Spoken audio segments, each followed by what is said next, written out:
We'll focus on the drawing library so we can fulfill Ajay's business need. We'll load the drawing library in the libraries parameter. After loading the library, we'll need to tell the map that we plan to draw all over it. So we'll create a new object called the drawing manager in our initialize function. This allows us to specify multiple drawing modes and the position of the controls on the map. I'm copying this right from our developer site, linked in the notes. At first, we aren't going to set the map on the drawing manager. So essentially, we're initializing it, but we aren't going to have it appear right away.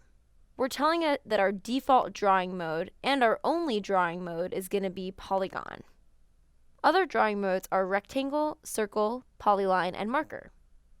These require slightly different handling than a polygon, but polygons are the hardest, so if you can do this one, you can do anything. Next, we'll create a button to allow the user to toggle the drawing tools on and off. We'll call it Toggle Drawing, and we'll prompt the user to use it. We'll also add in some more CSS. Next, we'll add in an event listener so that when this button is clicked, the drawing tools are either hidden or shown. We'll create a toggle drawing function for that and pass in the drawing manager that we created in the initialize function. With this function, we're essentially saying that when the user clicks on toggle drawing, check the map property on the drawing manager. If it's map, set it to null or hide the drawing manager. Or set it to map or show the drawing manager. Okay, cool. Now we can create geometric overlays on our map. So this still begs the question, how do I actually use this to search within it for listings? Back to the code.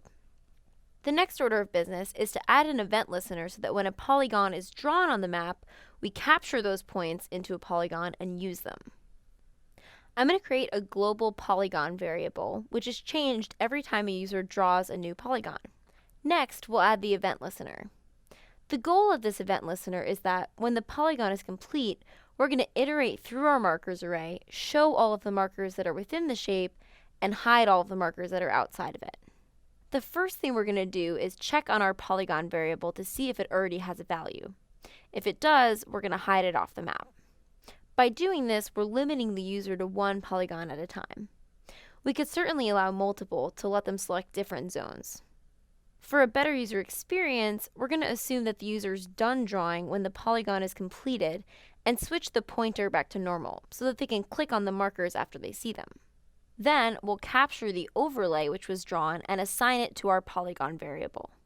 We want the polygon to be editable, so we'll set this to true. We could make it draggable as well. And finally, we'll call our search within polygon function, which we'll create below. We also want to make sure that the search is redone if the polygon is edited. So we'll add more event listeners on the polygon itself, checking for changes and re-executing the search. Let's create our search within polygon function. This function uses the polygon that was drawn by the user and the marker's position and uses more geometry library functionality to check to see if the polygon contains the marker. If it does, we'll set the map property to map on each marker, which shows it, and if it doesn't, we'll set it to null, which hides it. This is going to result in only the markers that are within the polygon showing on the map. Finally, we'll add a little bit more into our toggle drawing function. When the user is done drawing and turns off the drawing tools, we'll assume that they don't want to see their polygon anymore, so we'll remove the overlay, but we'll keep the markers that appeared. So let's test this out. I'm going to turn on the drawing tools and draw a quick polygon. There we go. If the user wants to limit the search to 1 or 2 city blocks, we'll see the listings there. If they then decide to redraw the shape, the search will be re-executed. If I then turn off the drawing tools, the shape will disappear, but my markers will remain. Never fear, Ajay. You can do it however you want with the Google Maps APIs. Thanks for that, Emily.